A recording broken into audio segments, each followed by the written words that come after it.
Hi, welcome to Glitters of Life podcast. I am your host Rohit Kokne, and we are back with another exciting episode. And this is very important episode because the topic that we have chosen for this episode will resonate with you a lot, and it is more about the education, why it is important, how we can bridge that gap between the classroom and the living room, in what way you have to take that education, what is happening in the mainstream academic year, I feel. And that is something that we are going to talk. And to talk on this very topic, I have a very special guest with me. She's Ray, a visual storyteller and educator, and who is on a quest of bridging the education gap between the classroom and the living room. That is such a unique step to do that, and you won't find a lot of people doing that because we are into that zone. And I feel that there is a lot of scope to improve the way we are learning things. So, Ree, welcome on the show. Thank you so much for having me. It's such a pleasure. It is such a pleasure to host you, and the kind of work that you are doing, it's totally commendable, I would say. And when we are talking about the education, the first question that comes to my mind is, rather than going deep into the systems and all, I want to understand why education is important, because we have been told those old common stories that how it will change your life, in what way you can get benefits. But how do you see that in your own life as well? Yeah, so this is a really great question, and thank you. I think when I was younger, I went through all of the traditional schools, and I was told from a very young age that, I wasn't a very intelligent student and that I wasn't meeting all of the needs. I was really behind in comparison to all of my peers. But I didn't exactly know what was wrong with me, and I didn't exactly know why I was considered behind, or why I wasn't more intelligent than other people, or why I couldn't do or produce the same kind of work or in the same type of quality that my peers could. And so, that was something that I internalized as I'm inferior, I'm not valued. And so, kind of ironically, and not really, and a coincidence that I went into education, and I didn't go and get my teaching credential or anything. I just kind of was able to find a job that allowed me to teach with the credentials that I already had. And I realized over time that there wasn't anything wrong with me. It was that how we were defining success, or how we were defining what students were valued and what students were not, was incredibly flawed, because Yeah. there's a very singular definition of what success is, and it's to make sure that you become a economic product that can make your country money. Hmm. And True. so when that was the realization I had, I felt so betrayed by the education system, because, my mother, a single immigrant mom, trusted education to schools to prepare me to become successful in my life. And instead of teaching me how to harness my strengths and my abilities, they were basically just telling me what was wrong, but not really helping me get to where I needed to go. And so I think when we talk about the importance of education, it can't just all be prescribed by an authority at the top. It Yeah. needs to consider the strengths and abilities of each individual child. So that's a really great question. Definitely, and you said it really well, because we have to understand that how it is helping us to move ahead into that direction, and what kind of values are getting inculcated in our lives through education, because it is a very dynamic thing. Education is not just about scoring good marks, it is not just about getting that good job because you have got the degree, but it is more about how does it shape your life in totality. And that is the reason I feel that whatever we do, it's always attached to the life, because that is something that you have got in a gift. and you have to live to the full potential of it. But there are various factors and the stages that will help you to grow into that. And you have seen a lot into this education industry or how it is been done. So if I have to ask you, like, how do you see, like, what's happening in mainstream academia? What kind of picture do you see? What kind of changes that you believe can happen into the industry? Because these days it's a lot easier to start an education institution, because you get those tax benefits and all, and you can like take out that money and invest into your businesses as well. That is the route most of the influential people are opting for. But if we look from the students perspective, if we look from the children's perspective, or when we are graduating, when we are into the postgraduate school, how we can prepare ourselves, like, so if you look at the bigger picture of the mainstream academia, what kind of scenes do you see? Yeah, another really great question. So, in the first season of my podcast, which I very much focus on, like the shifting values of education around the world, I learned five different important things about uh, how people are seeing that education should head in the future. And Yeah. I think the first one really is that most education systems and schools and education environments, they really think of controlling our young people.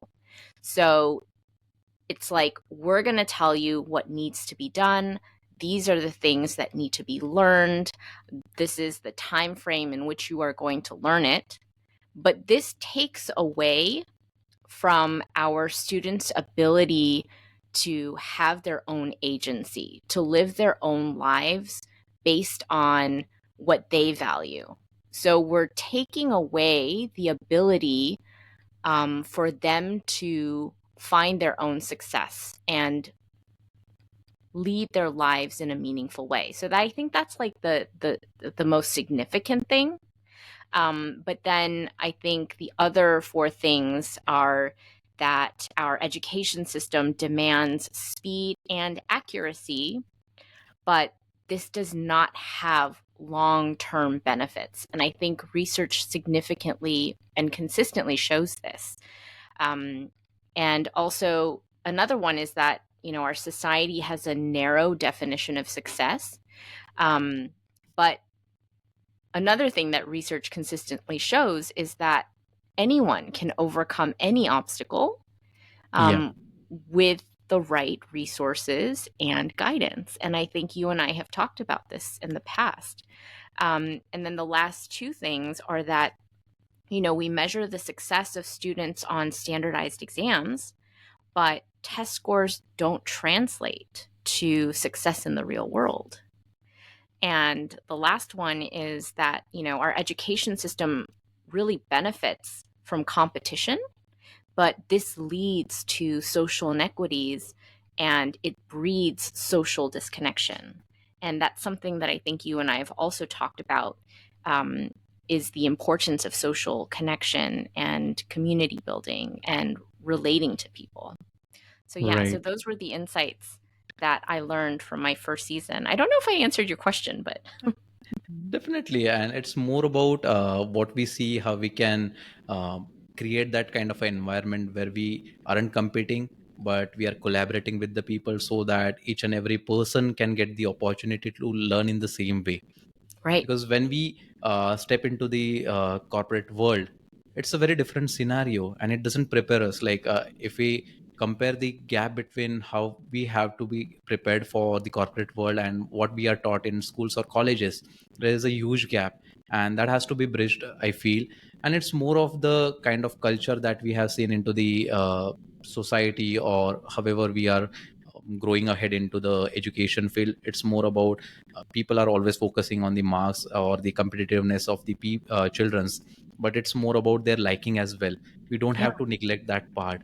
And I feel that whenever we are talking about the education, somewhere some point of time it fails, because rather than looking on the basic life skills part, we are just talking about the intellectualism.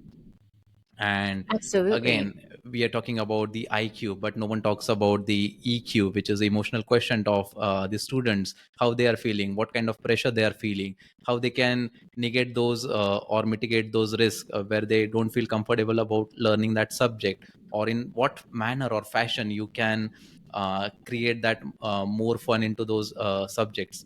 So that is something which is happening. What do you see, like you have given your life to this education field, and you are on a quest that you make the learning easy, you want to bridge that gap between the classroom and the living room.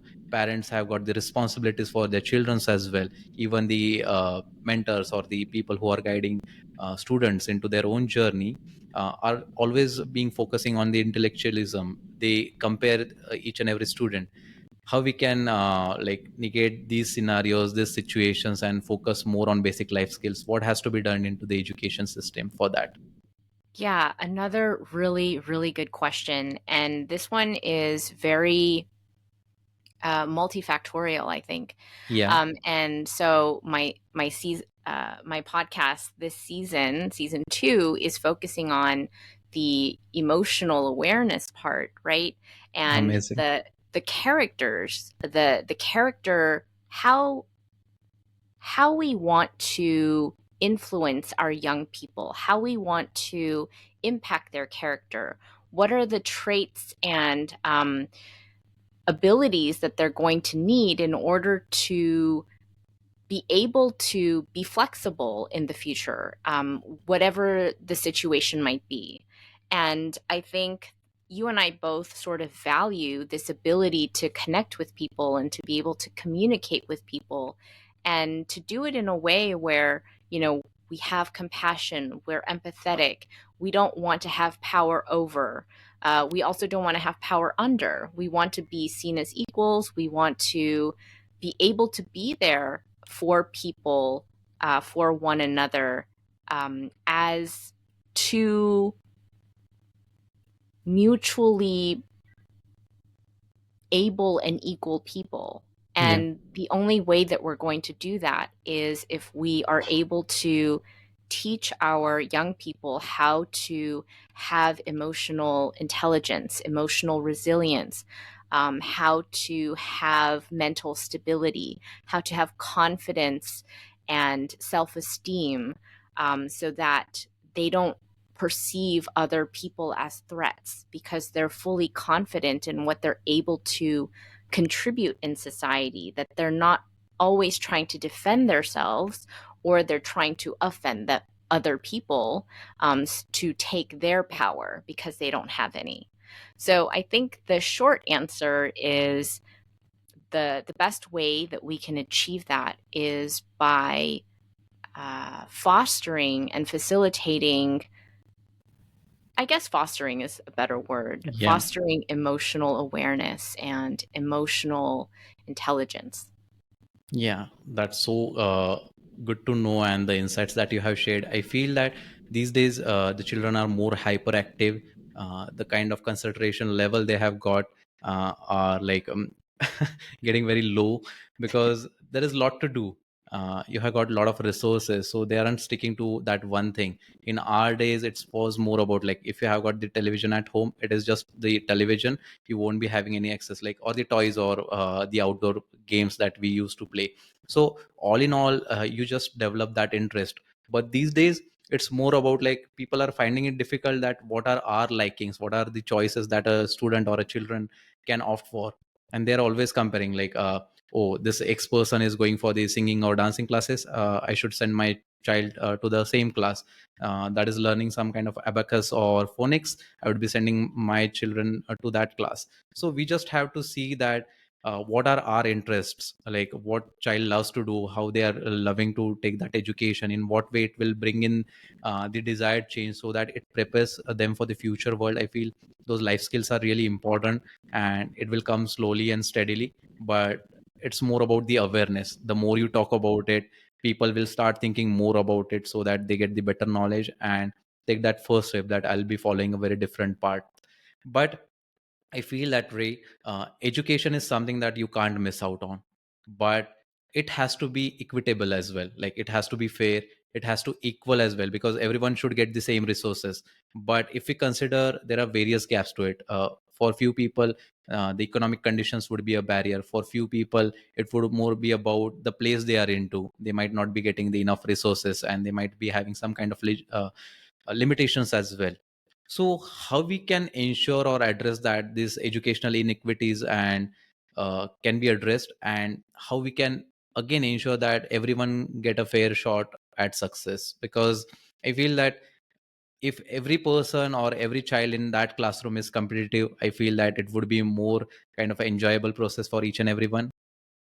Yeah, absolutely. And I think this piece is a very complex part of, we live in much of the not every part of the world, Yeah. but in many parts of the world, we do live under a capitalistic system. Hmm. And so there is a lot of social inequity, and the people at the top stay there and the people at the bottom stay there. And we really say, oh, the system is working because there are very few people from the bottom who can make it to the top. But then we see that the millionaires become billionaires and the billionaires become trillionaires. So the system isn't exactly working. And so I think the really big systemic answer is to rethink what capitalism is, because we are kind of at that end stage of capitalism. And I'm a millennial too. And so like I'm part of like that last generation who believe like who were sold this idea of meritocracy and that being actually wrong, and that kind of being a lie. And so I'm not exactly a socialist, but I do think that there can be a better equitable distribution of power and resources. I do believe that that is the most equitable thing to do. How to achieve that, I'm still looking for the answer. But in the meantime of getting to that answer within the system that is built for us, right? Because I'm not trying to get assassinated. Um, yeah, which is a very scary thing, is to kind of prove that alternative systems work, Yeah. right? Because I think in order to convince an ancient construct, or to convince the majority, the critical mass, where the critical mass is, we have to develop a better model and say, look, these are the ways that it's improved, and these are the things that are doing better than your old system. And once we have a proof of concept that is scalable, and show that it's in fact better and more sustainable in this future that we are heading in, that then we see a road that can help us figure out how to dismantle and rebuild the former system. So it's kind of a long-winded way of saying we have to find an alternative that works for at least 80%, or is better than what we have now, to be able to convince people in any kind of meaningful way. Absolutely, and those alternate ways will definitely work, because everything is result oriented these days. You just have to give it enough time. You need patience. You need to see. You need to track those results, and it is more about, once you're trying out new things, you have to get adapted to it. You have to see like in what way you are doing it in a different fashion. So that is something that you have to understand with in terms of education as well. I see many people are now homeschooling their childrens, and that is totally fine. There is nowhere written, and the kind of life we are living, few people are living digital nomadic life as well, so they have got children. They can't just change the schools more and more often. At times the rules of the countries even don't allow you to do that. In such cases, it's more about preparing your child for that particular thing, and those learnings will again create a better future in terms of where we are heading. because once you have got the education, it just prepares you for the life which lies ahead. And I feel that many parents were educated in a very different way than their children. So as I talked on your podcast earlier, my parent didn't got the formal education, but we were very fortunate enough that we were pushed into that direction. What was your case? How did that happen? In what way you were taught, or what was your schooling like? And would love to know your school days or the college days, everything that you enjoyed, the kind of students you were having around you, the friends, what they are doing right now, so that we get a fair understanding of, even though if we are good at it, if we are excelling it, if we are uh, a average student, we can still make big in life. And if we have to bridge this particular gap between the different educational approaches, what kind of expectations we have to set for it? Because Ray, it becomes very important. If right now I have got a niece, and her grandparents won't be understanding the kind of education right now being imparted to her in terms of the systems which have evolved around time. So all in all, what do you think about it? Yeah, these are really great questions. Just a second. Can you hear my husband and my daughter? No. No. Okay, great. Because I was like, they are being very loud. And so, okay, sorry, back. So I think of when I was younger, uh, I was given the message that I wasn't an intelligent person, but I did receive the message that I was a creative person. And so, my mother was a songwriter, she was a fashion designer. And so, like, the model that I had at home growing up, and she was a single mom. And so, even though she was really busy, she had a lot of creative things lying around the house. And so, I think we were talking about on my podcast, like, about how, it's important to uh, allow our young people to sort of dabble and play around with things that are in the house. And so I would play with fabric, I would play with, construction paper. I would look at all of my mother's jewelry making collection and I would just make things with my hands. I would play with like dried glue and make sculptures out of that. And so I was a very creative person. Um, and so, like, that's the kind of messaging that I received growing up, about what kind of student I was, what kind of child I was, that I was a very creative person. And I remember you were talking about your niece and how, she'll come over to where you are and she'll play with your mic and, Yeah. she, like, be curious, right, about the things that you are doing. And in those moments, you're able to give her a foundation of, oh, I remember, like, if she has a conversation with her friends at school about podcasting and she goes, oh, well, my uncle's a podcaster and I got to play with his mic, she becomes like the cool person in that group because she already has that preliminary exposure to the field. And so that kind of gives her like I I know a little bit about this. Maybe I should learn more about this because this gives me either a competitive edge or I already have this kind of communication around me. And so, like, when I look back on like the people that were in my life, that was the kind of messaging I received. Also, I remember in my art class, one of my friends kind of made the comment like, you take like 5 minutes, you draw something, it looks great, but then you just throw it away because it's like you say it's trash. And I just remember getting that message of like my creativity, even though I think of it as just experimentation or kind of like not thinking twice about it, that it can be valued or that it can be seen as something I could contribute to society in a kind of meaningful way.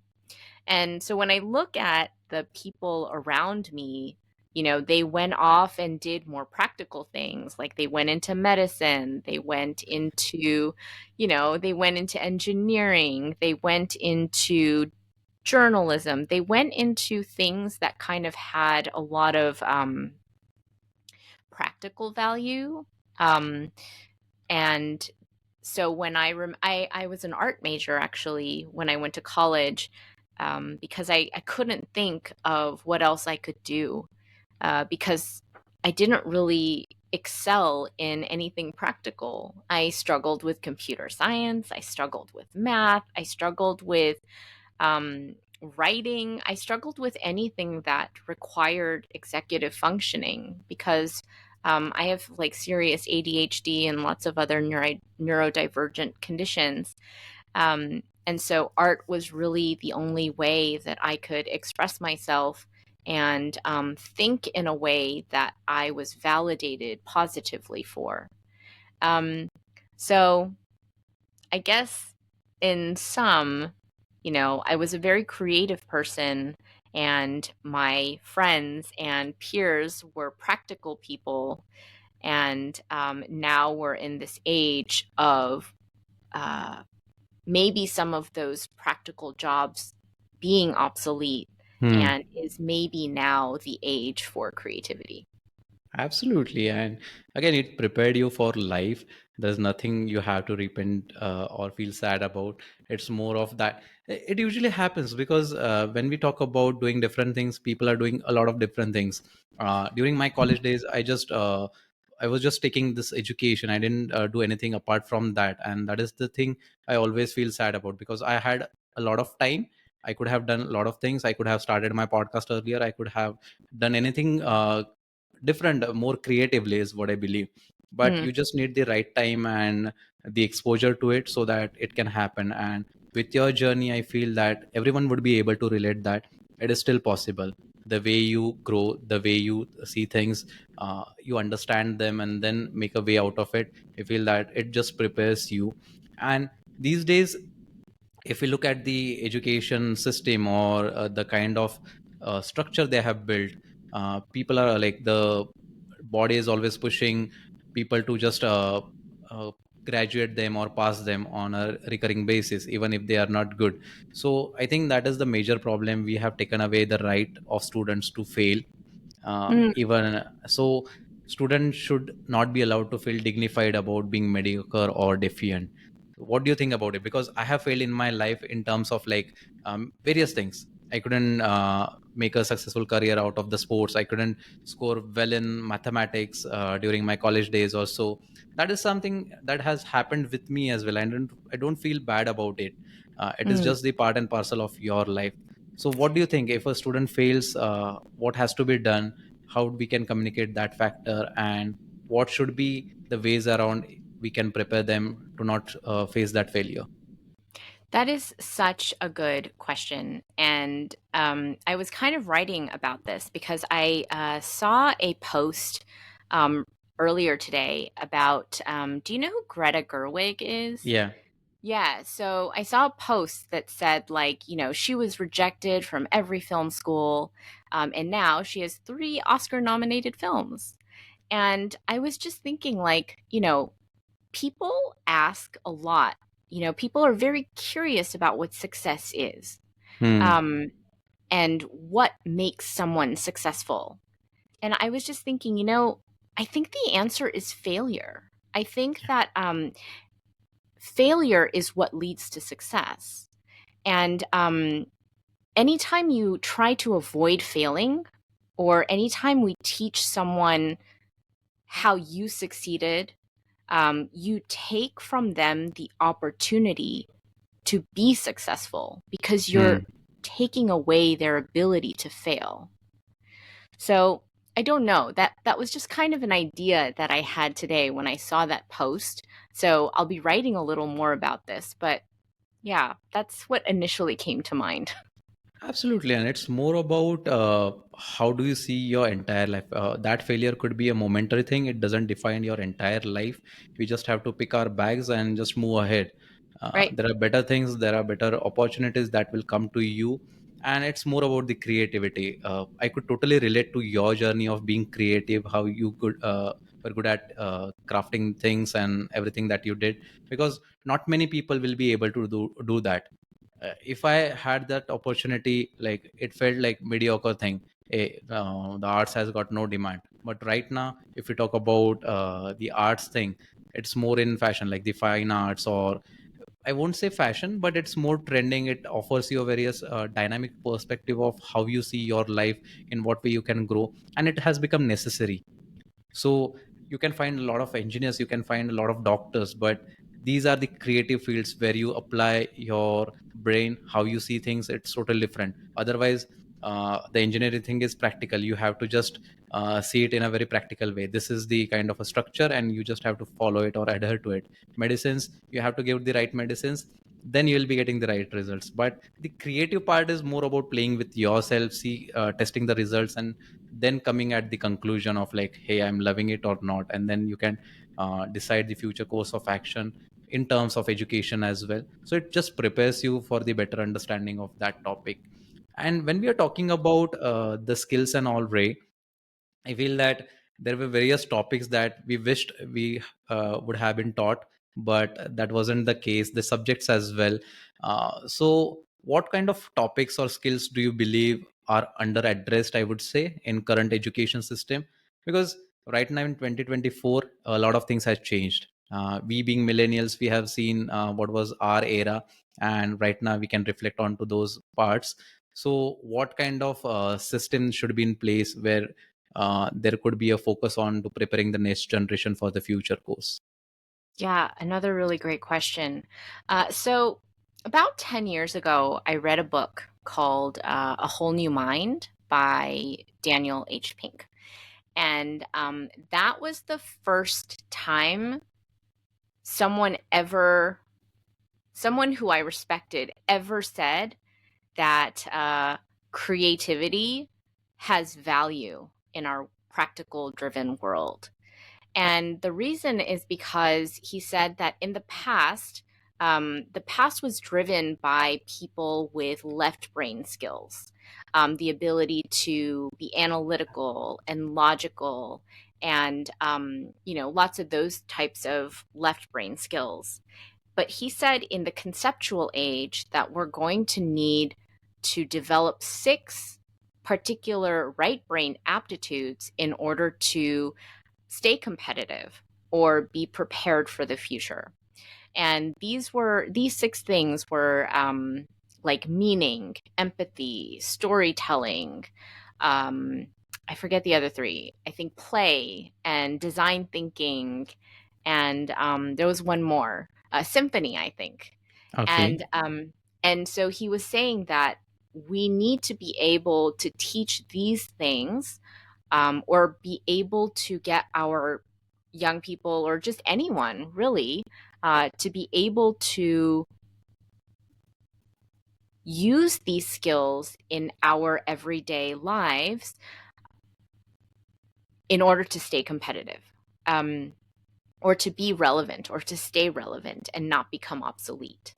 And so I feel like these six skills are also the things that we need to introduce into our education systems. Because when I think about how for 8 hours a day we chain our students to a desk, cramming them with information that we want them to know, and so we're treating them like computers. We're Yeah. treating them like little piggy banks, where we're like, we're just going to cram as much of this information into your brains that will fit, so that when you need this information in the future, you're going to be able to either regurgitate it or apply it meaningfully in your life.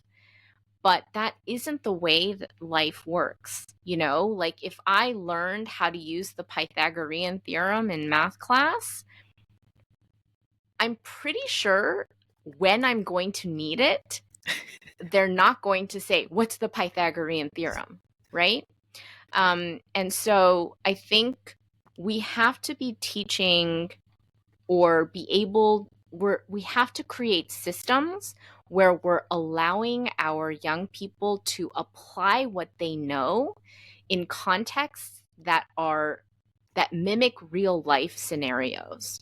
So it's not that we're teaching them the Pythagorean theorem and having them, prove that they know it on a test. It's more of, okay, well, I can't think of a use for Pythagorean theorem right now, so I'll give you a different example. But like, one thing that a guest on my podcast said was, the SATs have no bearing on your success in the future. And Right. so what we have to do is instead, um, is how are they able to collaborate with people in the future? So the problem should be, okay, here is a couch that is this big, that needs to be moved to this location. How are you going to convince people to move this with you, right? Or something along those lines. So, really emphasizing collaboration and not measuring our students based on what they can achieve alone, but by what they can achieve with other people in collaboration within community. So I'm not sure if I answered your question, but I think it's around these new right brain thinking abilities along with collaboration and things that mean something to the community. Right. And it's better to understand new concepts so that we can apply them, because once we try to follow the rule book, I feel that everyone would not be able to relate to that. I never used any of the concepts of mathematics in my life to these days. But I can't demand the fees back. So that is how, like, we have understand having the understanding of those subjects, or the practical application is fine, but you need to prepare yourself so that you are applying it on a regular basis. Otherwise, it's just going to rust in your brain, and Yeah. you just start questioning, why did I learn these things? Because unless and until you are not going to use them, I see no respite of it from being educated. So that is something that we have to understand, that in what fashion you are going to put it to use, in what ways it is helping you to become a better person, to help you earn, and a lot of other things as well. So those six skills and the concept of collaboration is something that I loved the most. But I have been watching children's, be it in my home as well, or the other children's as well. I get to interact with a lot of people, so they always tend to share their journeys and how they are parenting, or whatever usually happens, or I see. So I started to see children who cannot focus on anything but a screen, because we are totally exposed to it. We are glued to our social media channels, or the mobile phone is continuously in our hands. Their speaking ability is abysmal, as their listening skills is what I have observed. They have no imagination, because everything is imagined for them. That is the kind of a structure that we have seen. So how we can change this thing? What kind of steps do you want to take with your child as well, or once you are interacting with a lot of people, what practices they follow, or what kind of change we can expect? Yeah, so that's a very big trending problem for Yes. society right now, right? Across countries, globally, I think students, young people, they really struggle with the screen because I heard that in it it impacts the way it impacts our brains, right? When we're watching a screen, we're being conditioned to consume instant gratification consistently and constantly. And so we're not allowing them to build that muscle of delayed gratification, of earning something, earning that pleasure by way of effort. And so it's a very difficult topic, and I'm still wrapping my head around it. And there are lots of like educators and lawmakers that are trying to ban like social media. They're trying to ban screen usage. I think that even certain states in the United States, that there are actual like laws being passed now that they're illegal now. And so, and my thought is, how are they going to enforce this? Are they just going to Yeah. use this as another excuse to, put more people in jail? Um, and so, that's just one kind of jaded thing that I'm thinking about. But, like with my own daughter, uh, my husband and I try really hard to not look at our phones. We try not to have them around meals. Um, but, being a podcaster, being a producer, that's really hard. And, he needs his phone for work as well. So it's impossible, right? So one thing is that we don't allow our daughter to look at anything like entertainment based, but we will allow her to communicate with other people using, like Skype or something like that, like to Yeah. call our, family, and also to show her videos of herself. And so one thing that I like to do is I take a lot of videos of my daughter, and she and we'll look at these videos together, and we'll be like, oh, remember this? What did you see here? What were you doing here? Can you recall these things? What was this called? Oh, what's the name of this bird? What's the name of that bird? And so I feel like if you cannot help that screen time or that screen exposure, to be able to be there and interact with your child in a way where you're helping them develop that internal landscape of being curious and being active consumers of what they're watching. Yep. That is so important to know. And I feel that technology isn't bad. It is just the way you use it Right. defines the outcome of it. Because if you are using it very wisely, if you are using it for the purpose which helps them to grow, which makes them future ready, I feel that you have to adapt. You can't say no to these gadgets or something, because everything is now onto these mediums, like these resources, these digital equipments. But how they are using, for what they are using, will totally matter a lot. And it is hard for us to manage that particular thing. Like, we can't be staying away from these resources, but when we are using it, how we are using it will totally decide it. And every parent or every children should be able to understand why there is no attached to certain things. Because if we are saying no, that you don't have to watch a video, or you don't have to handle a phone, then there has to be a reason. In my home, my niece will get access to each and everyone's phone, but she will never touch my phone, because she was always prepared that you don't have to touch uncle's phone. So that is something. And she takes it. She'll be interacting with Siri, she'll be doing those maths calculation. She's the only person who knows the password of my phone.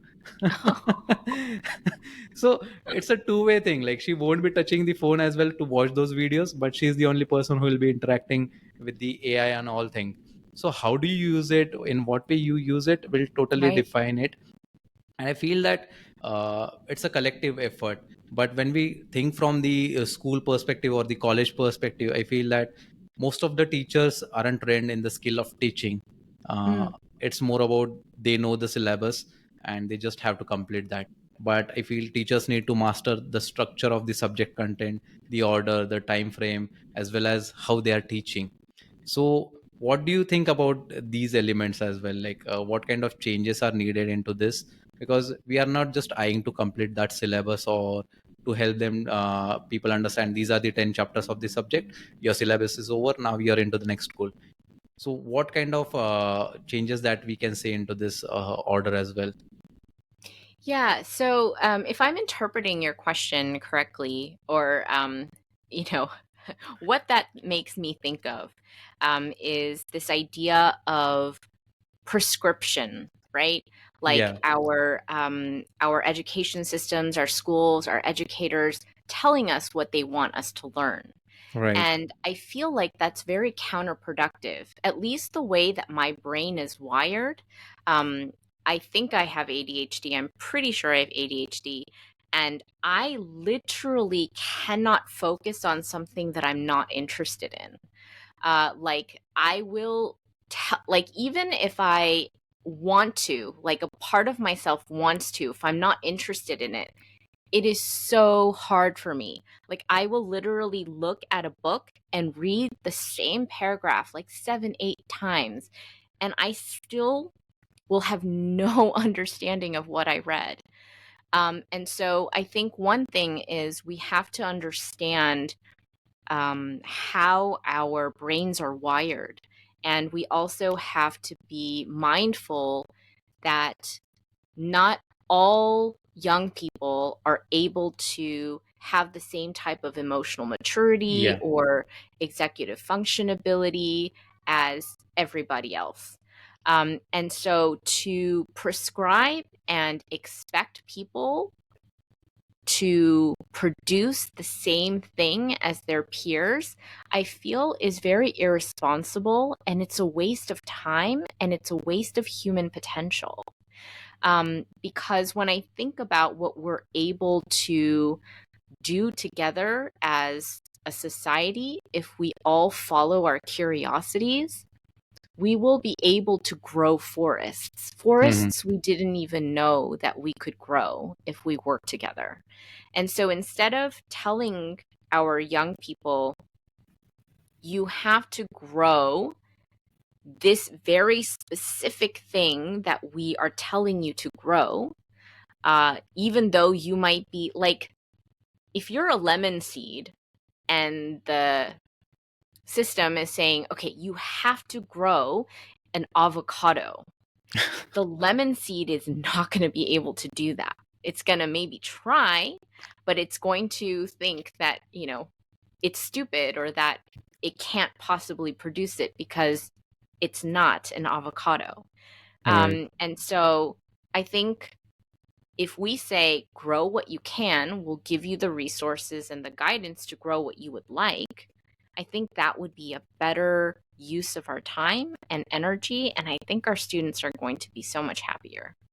Fantastic, Ray. That is such a great example to understand how we have to look at it. And I feel that it comes down to the individual teacher. There is no perfect program. There is no perfect school or Right. anything around that. It is how about like how good the teacher is at delivering the content or how passionate they are about the subject, and that will make it total fun for the childrens. That will make the subject more enjoyable, and that is how our interest gets developed. We get attached to a certain field, and then we start exploring it. And after taking the education, now we are prepared for the future. We have completed our graduations. uh, Still there is a problem that exists, which is like the educated unemployment, and it is a Oh, yeah. peculiar problem. What do you have to say about it? Why does it happen, and what things can be done to reduce the gravity of it? So, a lot of the guests that I've been speaking to on my podcast have talked about this idea of as soon as they graduate, they experience this period of ennui and depression and like soul crushing anxiety because they don't know what they want to do with their lives. And I think the reason this happens is because for the first 12 or 15 years of their lives, we told them exactly what to think, when to think, how to think, and for how long they should be thinking about it. And so we've given them no ability to tell us what it is that they want to do. We haven't given them any time to live their own lives on their terms. And now that they're out on their own, and now that they should be equipped with all of the skills that they have to do what it is, to go out into these industries that they have, quote unquote, been training for, now they feel like failures because, first of all, that's not what they wanted to do.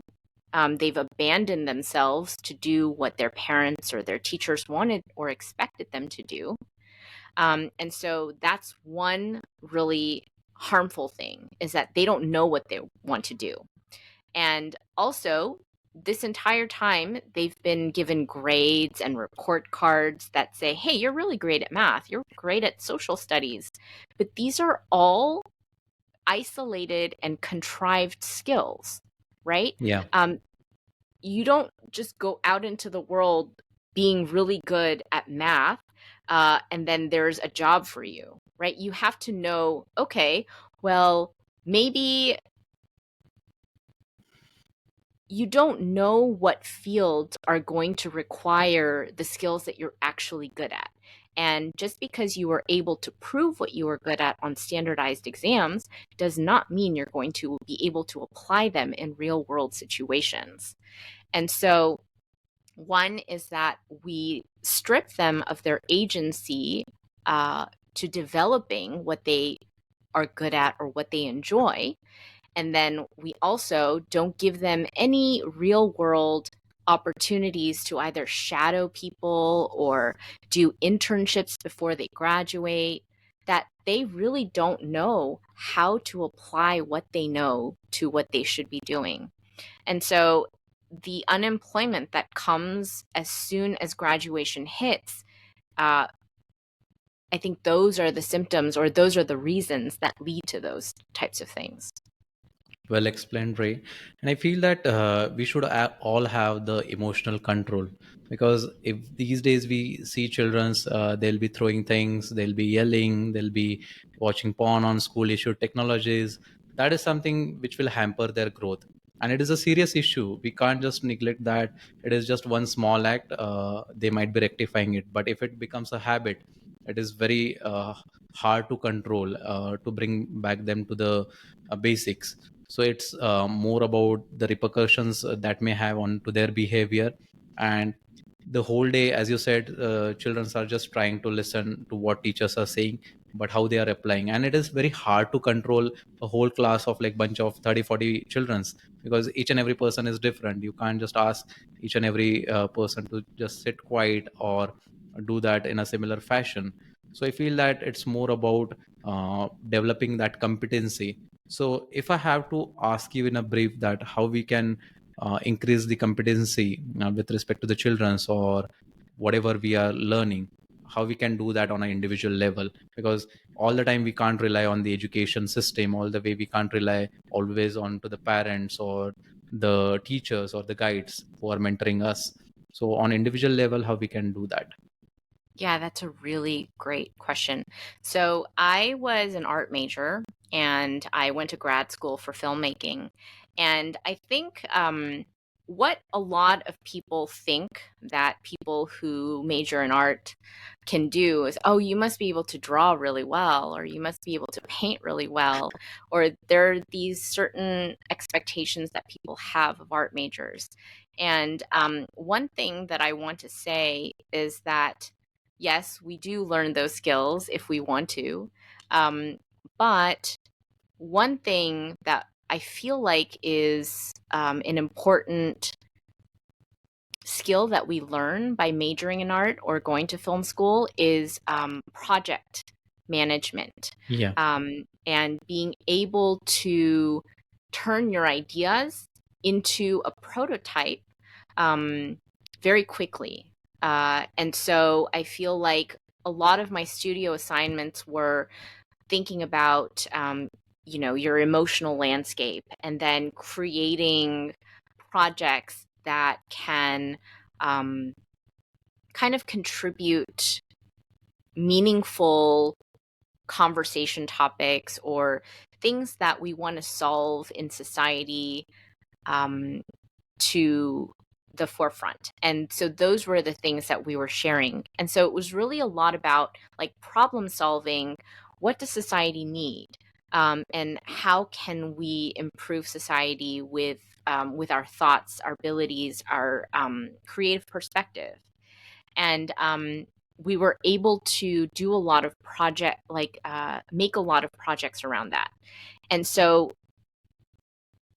I feel like the way that we want to occupy our young people's time is by engaging them in a series of projects that interest them.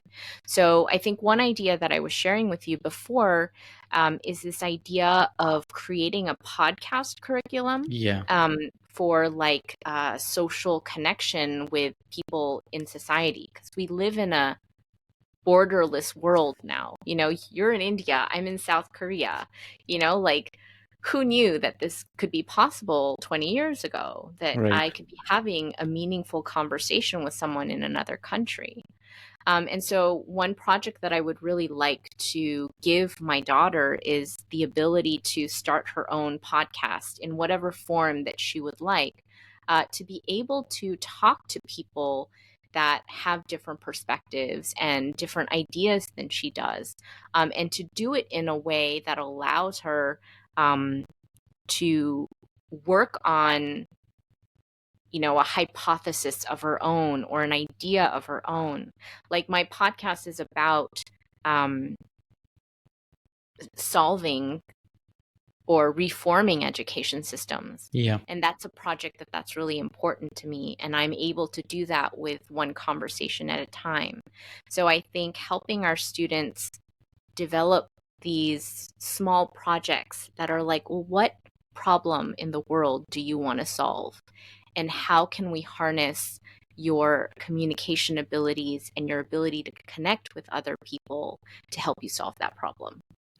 Fantastic, Ray. And I feel that the project of podcasting would be such a hit because it is such an authentic medium. Uh, we don't have any script, we don't have any agenda, but still we are having this conversation where we are learning from each other. And as you said, like we are living in the borderless world. I feel very special that we are having this conversation because there is so much to understand how different perspectives, how different moments, situations, or upbringing would impact our life. So it really becomes important to understand in what ways we can enhance the competency. And I feel that you are doing a great work into that uh, area through your podcast and whatever work you do in terms of educating people, so that the bridge between the classroom and the living room gets bridged. And when we are talking about the last part of this podcast episode, I have a last question to you. If you could curate a dream homeroom class with any of the five educational figures or the people from the past or present to discuss the pressing issue of the facing the next generation, what would they be and why? And I feel that out of five people, you have to be the one. Oh my gosh, that's such a big question. Um, oh man. So, oh gosh. Okay, so four, right? So if I have to choose four people to have either a conversation with to reform education, either living or dead, um, who would they be and why? Is that the question? Yep. Oh gosh, that's such a big question. So one person would be Sir Ken Robinson. I think he was the first, one of the first people who I saw speak on TED about how schools kill creativity, and I was like, oh my gosh, this is exactly it. Um, and yeah, he was just so funny, but he passed a little while ago, and I was really sad about that. Yeah. Um, so him, I think another person would be Paulo Freire. He is a Brazilian author and educator. He wrote Pedagogy of the Oppressed. And he talks about that concept I may have talked about, the banking system of education, where we just pack our students' brains with all this information. Um, yeah, and expecting them to just regurgitate it without any kind of meaning. And that really blew my mind. And so we have two men. So let me bring in maybe some women voices. But I think somebody who I feel like uh, who really helped me understand that emotions and our mental abilities and capacities um, are really important to learning is Brene Brown. And so, like, when I read her book, Daring Greatly, it made me realize um, that if we don't really have all of our emotional needs met, um, that it's impossible for us to really learn and present our best self forward. And so her, and then the fourth one is so challenging because there's so many people that I haven't, I would have that I probably. included your mother as well. Oh, my mother. Yes. Oh, yeah, I'm finally coming around to realizing what an impact she made on my Yeah. life. I was just so angry with her for such a long time, but I'm very grateful for my mother now. Yep, that is so good to know. And again, there is a lot to learn from these people because the kind of impact they create totally add glitters through our life. And as it is written here, be obsessively grateful. So whatever opportunities you get, whatever situations you are into, it is more about you have to accept them. They might come with the little inconveniences as well, but they exist just because you have got things to do and you have to shape your future.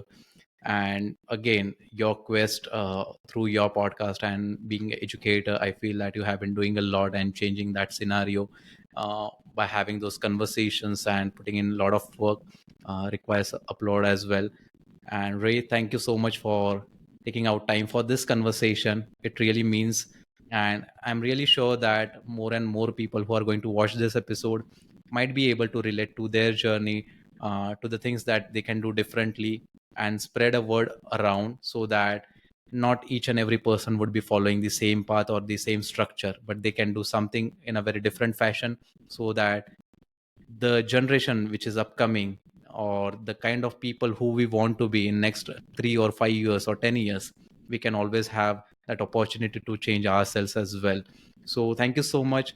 And if anyone would love to connect with Ray, I would be dropping her podcast show link or her social media links in the episode description. They can totally check out, send her a message, have conversation. She's a lovely person. And keep doing the good work that you are doing, Ray. I'm wishing Oh, you very thank all you the so best much. for your future endeavors. Thank you so much. This was such an honor to be on your podcast and for all these questions. Thank you so much. Thank you so much. Stay happy, stay healthy. Bye bye. Take care.